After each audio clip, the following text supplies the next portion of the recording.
Bonjour et bienvenue dans le podcast Démesuré, votre dose de boost entrepreneurial pour bien vivre l'entrepreneuriat au quotidien. Je m'appelle Marjorie et je suis ancienne gestionnaire de clientèle en banque. Il y a quelques années, je me suis échappée des agences bancaires pour vivre librement, me réaliser à travers ma créativité et devenir ce dont j'avais toujours rêvé, chef d'entreprise sur le web. Ça a été un grand saut dans le vide, mais aujourd'hui je ne le regrette pas du tout, tellement je me sens épanouie et accomplie.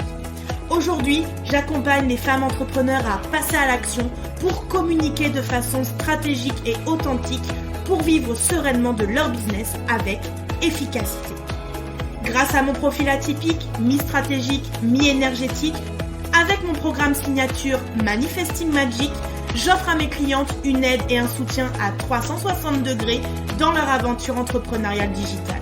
Dans ce podcast, vous ne trouverez pas de conseils magiques ou de solutions miracles, mais un vrai partage d'expériences et de connaissances sans tabou ni faux semblants. Chaque semaine, je vous parle de business, de stratégie, de marketing, mais aussi de mindset, de développement personnel, d'intuition, de créativité et de spiritualité. Alors installez-vous confortablement et bonne écoute de l'épisode du jour.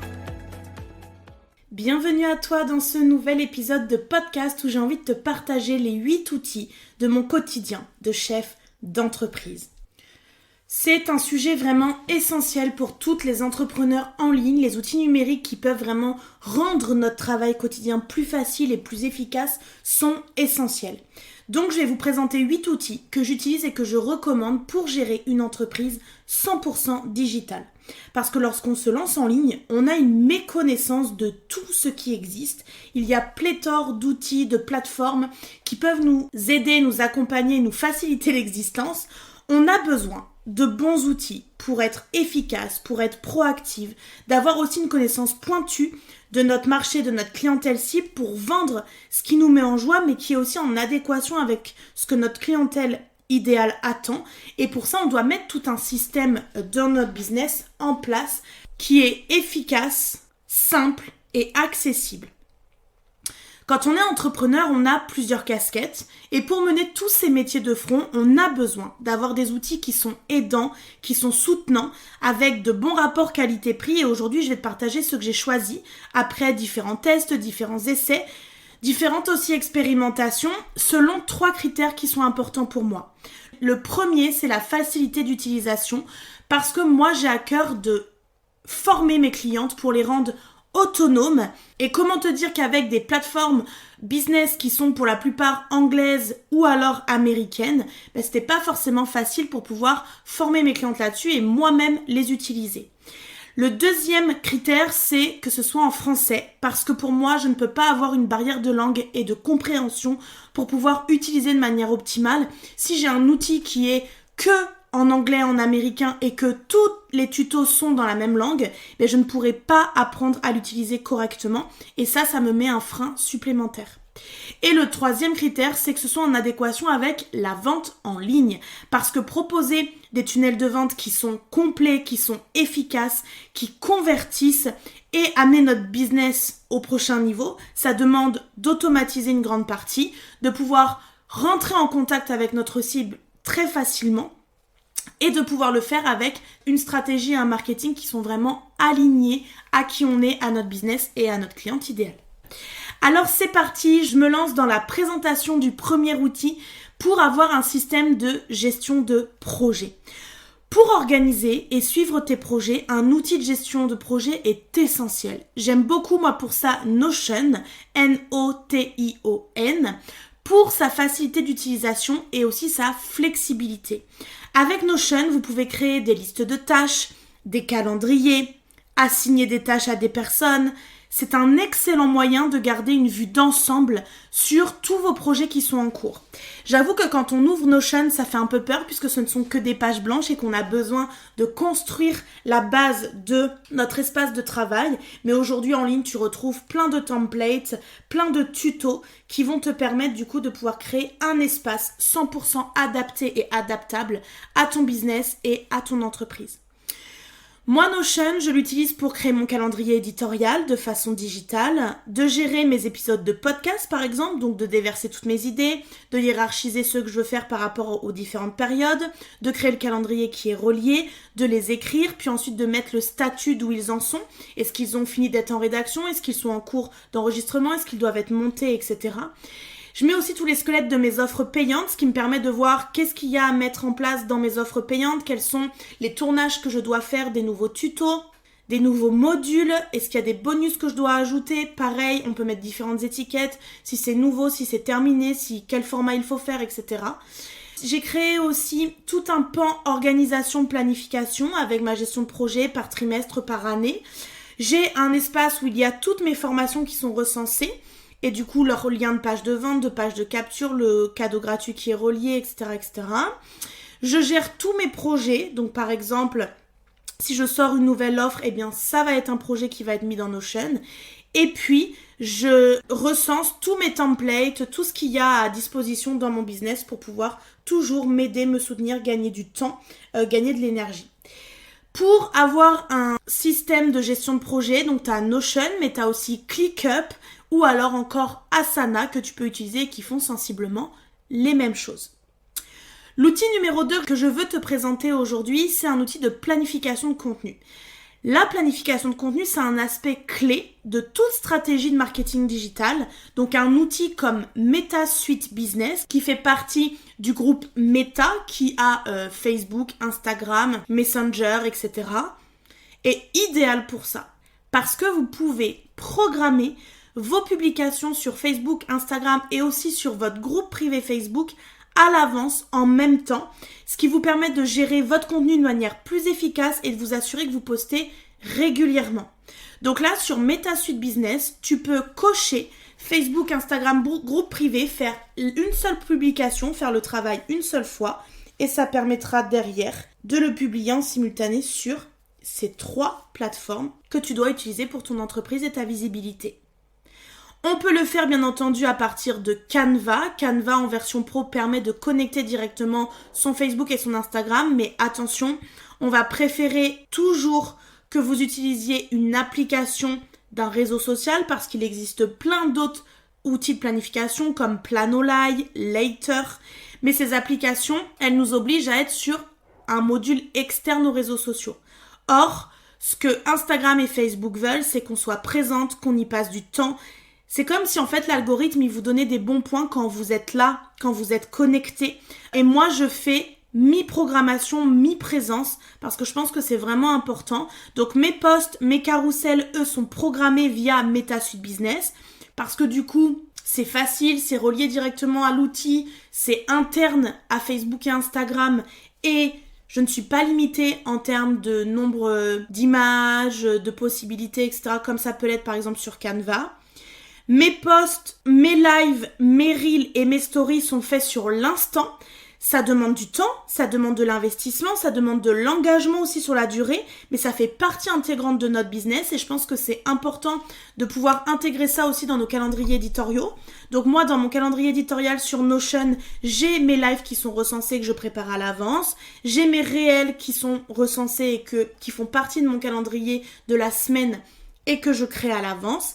Et puis mes stories, c'est des choses que je réfléchis un peu plus aussi maintenant. J'essaye de créer des suites de stories qui sont en accord avec le post, le réel ou le live que je fais le jour même. Et de proposer un appel à l'action qui sont en adéquation avec ce que je propose pour créer un petit peu l'effet boule de neige dans mes ventes, mes propositions de petits programmes, etc. pour faire venir plus de monde dans mes programmes entrée de gamme, on va dire. Mais il y a aussi beaucoup dans le format story de l'instantané, des coulisses, des choses qui se passent vraiment un peu plus dans l'arrière-scène et que mon audience aime bien voir. L'outil numéro 3 dont je veux te parler aujourd'hui, c'est un outil de création de contenu visuel. Tu le sais, pour créer des images attrayantes pour toutes vos publications sur les réseaux sociaux, sur votre site web, Canva est un excellent choix. Il offre une multitude de modèles, de templates. C'est extrêmement facile à utiliser, même si vous n'avez pas d'expérience en design graphique. C'est un outil qui a fait en sorte de rendre le graphisme accessible à tous.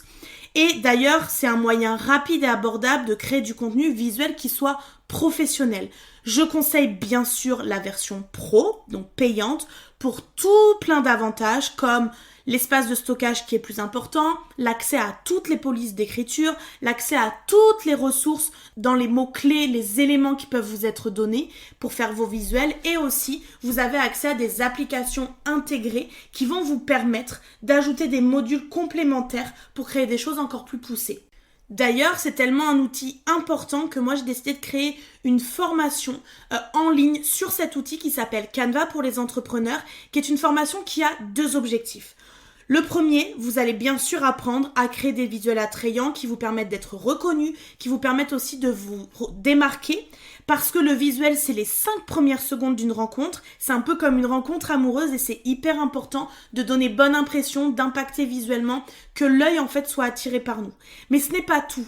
Dans cette formation Canva pour les entrepreneurs, j'apprends aussi la stratégie de tous les types de contenus, donc que ce soit les posts, les carousels, les stories, les lives, les PowerPoint, etc., pour que vous soyez formés à la communication digitale et que vous sachiez exactement ce que vous devez faire quand vous créez un format de contenu spécifique. Moi, le but vraiment, c'est de pouvoir vous faire gagner encore plus de temps.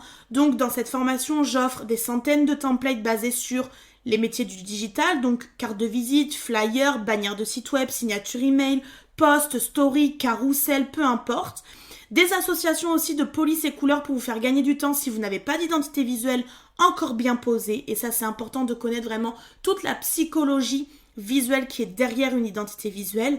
Il y a un groupe Telegram de support qui va vous permettre d'échanger, de poser des questions, de demander du feedback aussi. Et d'ailleurs, vous allez retrouver le lien directement dans la description de cet épisode pour en savoir plus si vous avez envie de vous former au graphisme simple et ludique, mais aussi à la stratégie de votre communication digitale. Le 4e outil que je vous partage aujourd'hui, c'est un système de gestion de votre relation client, ce qu'on appelait dans mon métier de la banque le CRM.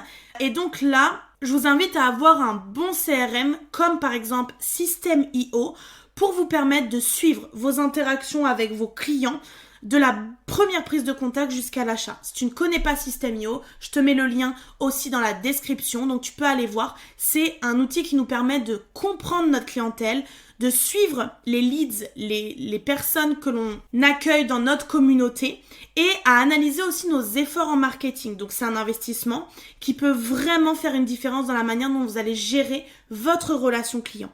System.io, c'est en fait un outil 5 en 1 que j'utilise pour la gestion de mon business en coulisses. Ça me permet la création et la gestion de ma liste de contacts qui compte aujourd'hui plus de 5000 mails en 3 ans. La création et la gestion de tunnels de vente, la création et l'envoi de newsletters et de campagnes email à ma communauté, la création et le stockage de formations en ligne, donc toutes mes formations en ligne sont stockées sur mon espace System.io, la création et la gestion des plans de paiement en ligne qui sont reliés ensuite à d'autres modules qui sont Stripe pour les paiements carte bancaire et PayPal. Et donc moi, je forme mes clientes à cet outil et j'ai même ouvert l'accès à ma formation pas à pas expliquée en tuto filmé à mon écran parce que c'est pour moi l'outil à connaître quand on vend des services en ligne. Dans la description, tu retrouveras tout ce que tu veux pour en savoir plus. L'outil numéro 5 que j'ai envie de te partager aujourd'hui, c'est une plateforme d'email marketing. L'email marketing, c'est un très bon moyen qui est très efficace d'engager ton public et de promouvoir tes produits ou tes services. C'est un outil comme System.io que moi j'utilise qui vous permet de gérer la liste de contacts et de créer des campagnes email marketing liées à eux pour pouvoir suivre les performances de ces campagnes et il offre des fonctionnalités d'automatisation qui peuvent vous faire gagner beaucoup de temps. Il faut savoir que dans notre liste email, c'est souvent les personnes les plus qualifiées. Donc, ça demande de faire du tri régulièrement. Ça demande de segmenter aussi les portes d'entrée des potentiels clients à l'aide de tags pour savoir par où ils sont arrivés, pour envoyer des emails spécifiques, pour envoyer des offres marketing par exemple. Moi, j'ai décidé d'envoyer une newsletter par semaine ou tous les 15 jours. Ça dépend la période, mais souvent je crée un rendez-vous et souvent c'est le mercredi pour la sortie de mon épisode de podcast, les news du moment. Ça peut m'arriver de prévenir du live qui arrive le jeudi, etc. Ce qui est important, c'est de faire des emails qui ne sont pas trop longs, où on y met du storytelling, où on raconte des histoires, où on met vraiment du contenu de valeur en supplément de tout ce qu'on donne à côté, et de renvoyer vers nos réseaux sociaux, notre podcast, notre site web, peu importe, en tout cas de créer du lien entre tous les éléments de notre environnement digital. En tout cas, l'email, c'est un très bon outil de vente qui a des chances supérieures aux publications Instagram, groupes privés, etc., d'être vu et d'être lu. Pour gérer tes emails marketing, il y a plein d'autres outils que tu peux utiliser qui s'appellent des autorépondeurs. Il y a GetResponse, Mailchimp, Sendinblue, MailerLite. Voilà, tu as plein de plateformes qui te sont proposées, à toi de choisir la mieux. Moi, j'ai choisi de rester sur System.io parce que dans System.io, je fais tout le reste et que tout est au même endroit, donc ça me facilite la tâche. L'outil numéro 6 que je veux te partager aujourd'hui, c'est un outil de gestion financière. Eh bien oui, puisque être entrepreneur, ça demande de suivre nos finances, de tenir nos comptes à jour. Et un outil comme Henry, H-E-N-2-R-I, est très utile dans notre quotidien d'entrepreneur. Parce qu'il vous permet de suivre vos revenus, vos dépenses, de faire des devis, de facturer vos clients, même de préparer les documents nécessaires aux déclarations fiscales pour votre cabinet de comptable ou pour vous-même. Vous pouvez du coup envoyer par email directement les factures à partir du logiciel comptable, donc c'est un gain de temps phénoménal. C'est un excellent moyen de garder un œil sur la santé financière de votre entreprise. Et d'ailleurs, un conseil important que j'aime donner à mes clientes, c'est de focuser sur la trésorerie plutôt que sur le chiffre d'affaires qui rentre, puisque c'est la trésorerie que vous aurez qui vous permettra de faire des investissements, de vous payer sur le long terme et d'avoir une vue sur ce chiffre-là est hyper important pour s'assurer de la bonne santé financière de votre entreprise. Je rappelle qu'il est obligatoire de déclarer toute transaction effectuée dans votre entreprise, qu'il est donc important de délivrer une facture au client pour avoir une trace et un justificatif de la transaction, que vous devez avoir un compte pro aussi qui est dédié à votre entreprise. Si vous êtes micro-entrepreneur, un compte bancaire simple, personnel et suffisant. On n'a pas le droit de vous obliger à ouvrir un compte professionnel. Par contre, si vous êtes en société, ici ce sera un compte professionnel obligatoire. Les petits conseils de l'ex-banquière qui ressurgissent ici. Selon les seuils, une micro-entreprise, elle peut ensuite être redevable de la TVA. Moi, c'est ce qui s'est passé pour moi en août 2021 pour Margeographie. Dans les 8 premiers mois de l'année, j'ai fait un chiffre d'affaires qui m'a fait dépasser le seuil de tolérance. Ce seuil de tolérance était à 34 000 et quelques dans mes souvenirs. Donc, à partir de là, pour la fin d'année, j'ai dû facturer tous mes clients de la TVA et donc ça a été un manque à gagner entre guillemets puisque ça a baissé la trésorerie, le reste sur mon compte bancaire et donc j'ai dû reverser la TVA à l'État.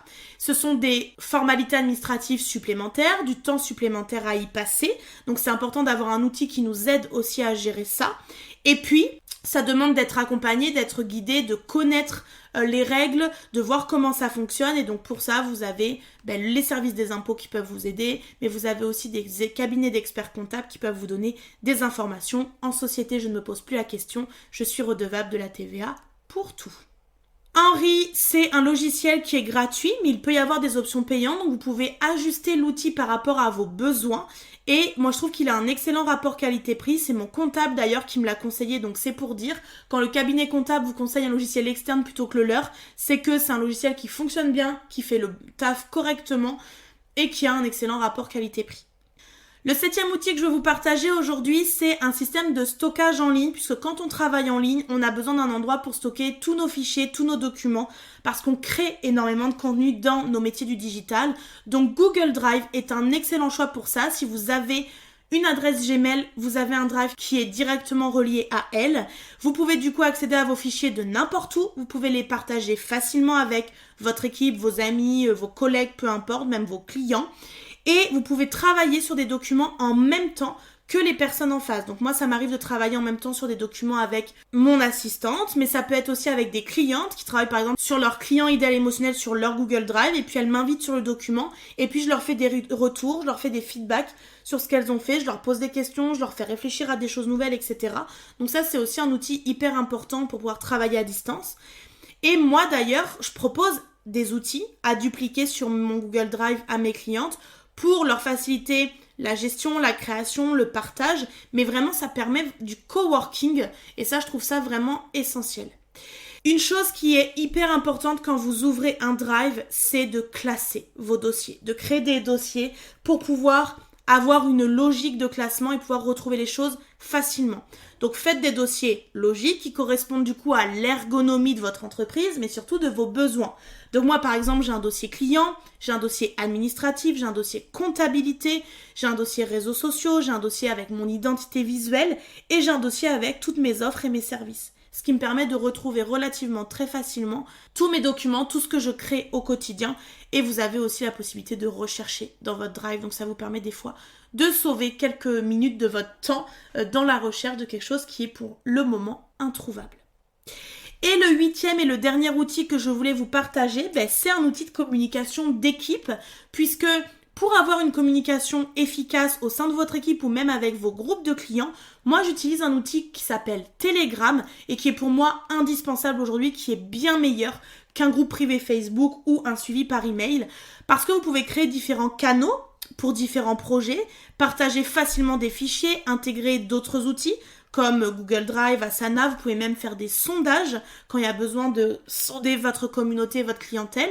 C'est un excellent moyen de garder toutes vos communications d'équipe ou clientèle en un seul endroit.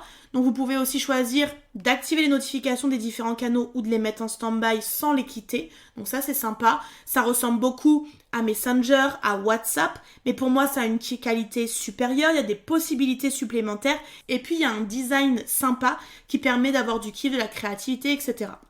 Moi, ce que je fais avec mes clientes, par exemple avec mon groupe de clientes VIP, on a un canal Telegram avec des sous-discussions catégorisées à l'intérieur, ce qui permet de retrouver les infos beaucoup plus facilement et de diriger les personnes selon les questions qu'elles ont vers un sous-canal plus pointu où elles seront sûres quasiment de trouver une information. Voilà les filles pour ces 8 outils de mon quotidien d'entrepreneur. Pour tout ce qui est des liens, si tu as envie de tester certains outils, etc., tu as tout dans la description de ce podcast. En tout cas, ce sont 8 outils que je recommande à toutes les entrepreneurs. Bien sûr, chaque entreprise est unique, alors n'hésite pas à tester ces différents outils et à trouver ceux qui te conviennent le mieux. Et rappelle-toi, ces outils sont là pour t'aider, pour te faire gagner du temps, alors n'hésite pas à les utiliser à ton avantage. Merci d'avoir écouté cet épisode. Si cet épisode vous a plu, n'hésitez pas à le partager autour de vous et laissez-moi un commentaire et 5 étoiles. Ça me motivera à vous préparer plein d'autres épisodes inspirants. Et d'ailleurs, on se dit à la semaine prochaine pour le prochain épisode.